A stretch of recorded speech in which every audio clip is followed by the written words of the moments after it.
Thank you, Mr. Chairman, and welcome witnesses. I'd like to acknowledge two distinguished former members of Congress who are with us today. First, Congressman Brad Miller, our longtime colleague on the Financial Services Committee, and former Banking Committee Chairman, Senator Phil Gramm. Today's hearing is focused on whether or not we are more prosperous 5 years after Dodd-Frank, which was enacted after our nation suffered the greatest destruction of wealth in 80 years, just as the Sarbanes-Oxley Act was enacted in reaction to several corporate and accounting scandals, most notably Enron. So too was Dodd-Frank enacted as a reaction to years of deregulation, lax enforcement, and zero accountability for the nation's financial institutions. Even the legendary champion of the free market, Alan Greenspan, has now acknowledged that he made a mistake and that the market did not and cannot police itself. The crisis left an indelible mark on our financial system, our housing market, and our way of life. We all know the numbers. 9 million Americans lost their jobs, 5 million homeowners lost their homes to foreclosure, and $16 trillion in household wealth was destroyed. We have come a long way since those dark days. A new staff report released by committee Democrats shows unequivocally that Dodd-Frank has made our financial system more transparent, more stable, and more accountable. The CFPB has returned $10.8 billion to 17 million defrauded consumers. Over-the-counter derivatives, once traded in the shadows, are now more transparent, and regulators are getting tougher on banks to ensure that their failure doesn't endanger the wider economy. The stability created by Dodd-Frank has allowed our nation to once again prosper. The housing market is improving. The economy has added nearly 13 million private sector jobs, over 64 consecutive months of job growth, and the unemployment rate has plunged down to 5.3%.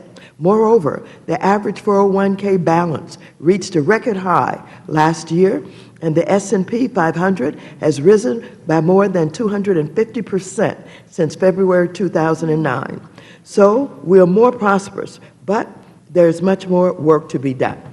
The crisis exacerbated what was already an unacceptably large wealth gap between white and minority households. The current wealth gap between African Americans and whites has reached its highest point since 1989. The current white to Hispanic wealth ratio has reached a level not seen since 2001.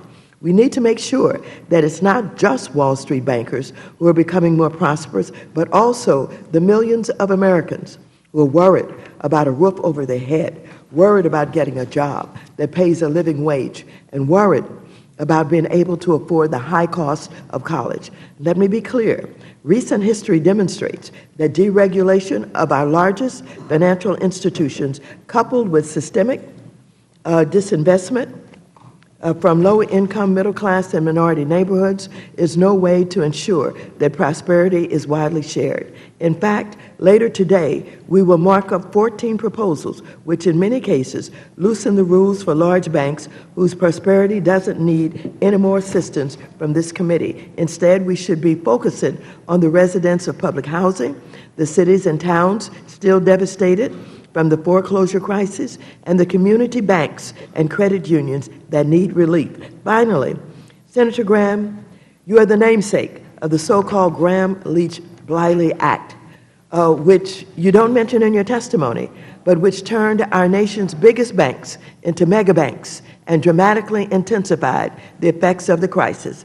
Opposing that measure is among the proudest votes I have taken as a member of Congress, and in the aftermath of the crisis, some of that law's most fervent supporters have very publicly reconsidered their support. So I'm very interested in hearing you discuss, after watching the harm and heartache of the 2008 crisis, if your views have at all changed. I thank you, and I yield back the balance of my time.